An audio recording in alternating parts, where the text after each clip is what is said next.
Hi, I'm Chuck. This channel is going to be all about enjoying photography and taking great photos using cheaper alternatives. What's going to separate us from other channels in this category is that this is actually going to be run by two people. So me and Carl, the other half of this channel, we've been friends for God knows how many years. We've been friends since we were 5 years old. We've been through kindergarten, grade school, high school, and part of our college lives together. Even our professional lives are somewhat intertwined because we are both writers and photographers. That being said, we have a lot of similarities. But at the end of the day, we're also just two very different people. We have different perspectives. We are at different places in our lives. We have different styles. And those differences are going to show up in how we approach photography. And hopefully you find that interesting. That being said, today I'm going to be showing you the original Olympus E-M5 and how it's still great in 2024. So this is the original Olympus E-M5 released back in 2012. This is now a 12-year-old camera. And honestly, this is the camera that I take with me whenever I want to just slow down and revel in photography. I bought it about a year ago on eBay for $105. It came with a 40-150 kit lens, 3 batteries, the original charger, a cage, and a flash. Now, don't get your hopes up too high. I absolutely got this for a bargain. Nowadays, you can get this camera for double or quadruple the price I paid for, depending on where you look. But that just goes to show you though, this camera is highly valued today, especially for street photographers who want small and light setups. And speaking of small and light, I absolutely love the design of this camera. It has that old school aesthetic that makes it gives it that timeless look. It even has the pentaprism hump that you will find in most film cameras, including the film camera that I use, the KS500. Unlike classic film cameras though, this camera is smaller. I mean, it's light and it's just, the dimensions are just smaller. I do believe that it's going to fit in any photographer's everyday bag. And also, unlike film cameras, this one has an actual grip. Feels a little bit more comfortable to hold, although to be fair, the front part of the grip, it is pretty shallow. Probably not going to feel as comfortable as you'd like, especially if you have larger hands. But on the bright side, there is a thumb grip on the back, and if you have a wrist strap like this, it's just never going to fall off, and it's comfortable too. I also like how the buttons and dials are laid out on this. You see, I walk these parks with my dogs, so it's kind of important to me to have a camera that I can operate on one hand. Now this camera, except for the mode dial, everything is on the right side, so it is somewhat one-handable. I say somewhat because it's not entirely perfect, but we'll get to that later. For now, let's talk about the 2 dials and function buttons. These are all fully customizable depending on what mode you're in. So for me, I'm generally in aperture priority and manual mode. So I set the front dial to change my exposure, the rear dial to change my aperture, the function 2 button to zoom in to see if I'm in focus, and the function 1 button to lock the exposure. The Olympus E-M5 also has an EVF, which I think makes it very attractive because it's a technology that's getting lost, I think, in modern cameras. The Sony ZV-E10 and the Lumix S9, for example, they just released and they both don't have EVF. So for me, having it here almost feels like a luxury. In fact, but don't quote me on this, I believe the Olympus E-M5 might be the first mirrorless camera to have the EVF integrated into the body. Before, you had to buy an attachment to have an EVF on your mirrorless cameras. Granted, the EVF isn't as advanced as today's technology. It's a 12-year-old camera. It's somewhat understandable. But say, for example, the successor to this camera, the Olympus E-M5 Mark III. The EVF on that is OLED with 2 million dots. This one only has an LCD with 1.4 million dots. To those of you that aren't so savvy to technology and all that stuff, all that really means is that the newer EVFs, the newer viewfinders, you can see more contrast, the colors are more vibrant. It basically looks more high def, but to me, in all honesty, it's just gibberish marketing.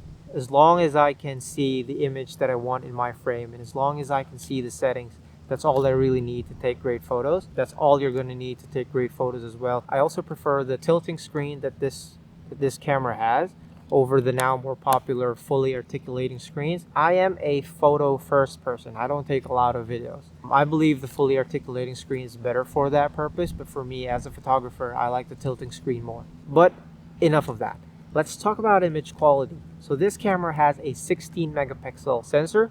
That might not seem like a lot if you've seen the more modern cameras like the Hasselblad that have like 100 megapixels or something. But trust me, no one is ever going to notice. If you compare a photo that you see on your phone that has a 12 that's taken with a 12 megapixel camera versus the latest Hasselblad with like 100 megapixels, you're never going to know the difference. Your audience isn't going to know the difference. The only time it might make a difference is if you crop in a lot, or if you plan to print like really large, like maybe billboard, and maybe not even then. Maybe people won't even notice then.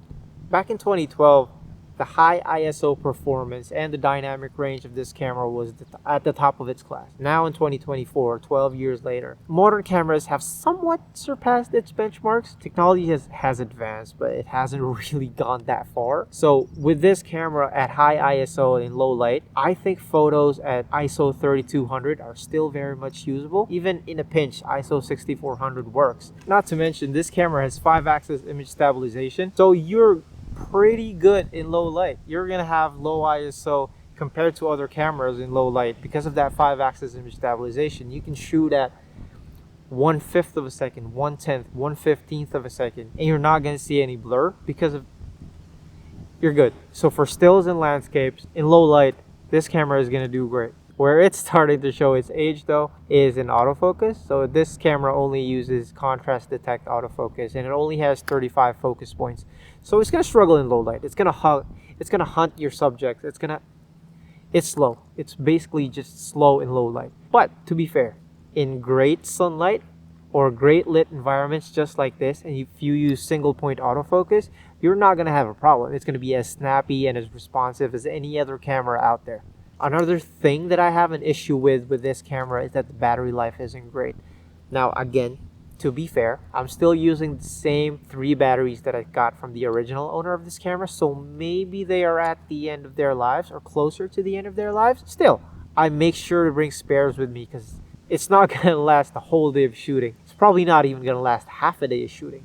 I'm gonna change batteries every so often. Every time I go out, I always bring like 2 spare batteries with me. But hey, enough with the geeky and nerdy talk, right? Let's just go ahead and take photos. I'm going to show you why this is still one of my favorite cameras in 2024, despite the obvious flaws and limitations. Let's go. All right, so I just got out of the parking lot. I have the GoPro attached to my chest. Let's go into POV photography. I have the Olympus E-M5 original with me. And again, we are at the Croton Point Park, roughly 11:30. It is so goddamn hot. It's a good thing you're not seeing me right now because I am sweaty, like sweaty as shit. So you see that tire, hanging tire right there within the blue bars. The sun is a little bit too harsh, maybe a different angle. That might work. This building right here might also make for a good photo. Alright, full disclosure, this is actually a brand new day. I don't know if you can tell I'm wearing a different shirt. But yeah, so the last clip that you saw, after that the GoPro actually overheated. So none of the footage got recorded. I took a bunch of photos, no POV to show you at all. But I'm here now at the park, similar conditions, bright daylight, so it's not really going to matter. But I'm going to take the photos again, show you how I do it, talk you through it all, and show you again why the Olympus E-M5 is still a great camera in 2024. So follow me around. This might make for a good photo. The walkway curves from this lower left part of the image, and then it curves all the way right there, going to nowhere. I think it raises a little bit of a question, like where is this thing going and all that stuff. So I'm gonna go take a picture. So this is just a few feet away from where that last photo was taken. And I don't know if you noticed, but this is now a different light. Although it is somewhat the same picture, it's of the same walkway, but the light sort of just scatters around, giving you different shades of green as well as the leading line from the walkway. And I think that's very interesting. I'm going to take a photo of this too. So look at the light. I think that's going to make for a good photo. Plus this shape, the way it curls, and the way it curls here as well. I think it's very similar, and I think it makes the walkway sort of continue up into the sky. So from here all the way to here, and then it curls around here and then here. I think that's very interesting. So when I'm doing these photo walks, my approach to it is actually very, very simple. I just take photos of whatever catches my eye. And what catches my eye in general is greenery, So that's why I like the parks like this. I like greenery and how it relates to the world around it. Am I explaining that well? Probably not. But yeah, I like greenery and I like how the world basically evolves around green. So for example, this building right here, is it a house? Is it something? I don't know what it is. Was it an apartment? I don't know. It looks abandoned, but that's gonna be a photo.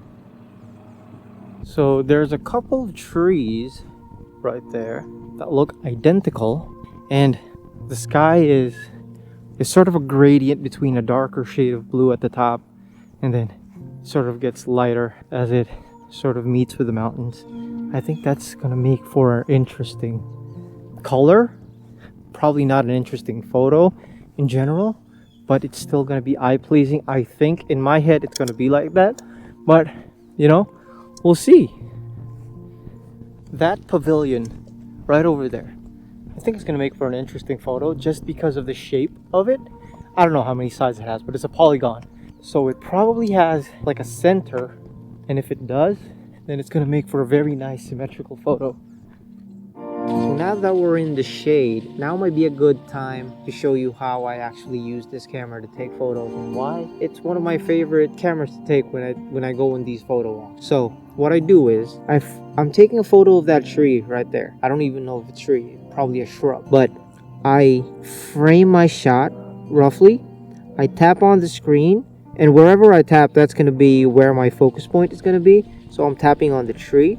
I'm going to click the function 2 button to zoom in. I'm gonna adjust my focus, make sure that I am in focus. Pressing the function 2 again to zoom out. And then I'm pressing the OK button right here. That's gonna bring up the level. And then I'm gonna kick the shutter and take the photo. So it is a slower process compared to most modern cameras. That's what I like about it, because it slows me down. So this is the tree that we just took a photo of, and right beside it to the left is another tree that I think is interesting. It's standing alone on top of that hill. It interests me because the way I also take photos is I look for sort of symbolisms to real life, and you know, sometimes we're going to be all alone up on that hill, just like this tree. So I'm going to take a photo of it. So this is still the same tree that we took a photo of like just a few minutes early, and I'm still not done taking photos of it. The reason why I'm drawn to it is, number one, it's green, but it also has these sort of dead branches that almost look like fire. The orange/red hues of the dead branches beside the greens just make it look like it's going Super Saiyan or something. So as you can see here, this trunk branches off to the left, but it's actually because it's broken off. Like there's supposed to be another part here that goes off to the right, but it is torn off, and I think that's also an interesting photo because it's another symbol to life. You know, like we stand our ground, sometimes parts of us fall off, we're never going to be complete sometimes, but we keep growing, we keep on living, and I think that's what this tree symbolizes. So that's going to be it for the Olympus E-M5. Hopefully you enjoyed that. Hopefully you thought the images were at least interesting, because they are to me. I think to me they tell a story. In isolation they probably don't, but you know, thank goodness there's a video behind it, right? But just to recap, the Olympus E-M5 I think is a camera that I would recommend to beginners. Wait, no, I'm lying. It's a camera that I would recommend to everyone actually, because for beginners, number one, it's cheap. I only got mine for 105, but even if you don't get the same bargain that I did for like 250 bucks or 350 bucks, you're still getting a great camera, a mirrorless camera with features that might be dated but not outdated, right? So you can still use the EVF. Everything works fine. The autofocus, especially in bright daylight, it's going to work fine. You have 5-axis image stabilization that even some modern cameras don't have. And for experienced photographers, seasoned photographers, I think we all just kind of get lost in the hustle. Like we move too fast sometimes. And a camera like this, especially with a manual focus lens, it slows you down and it's therapeutic. And if you slow your thoughts down, I find that you take more interesting photos. It might not be portfolio photos, but it's going to tell a story, at least to you, the photo taker. And I hope you consider it. Give us a like and subscribe. I'll see you again soon.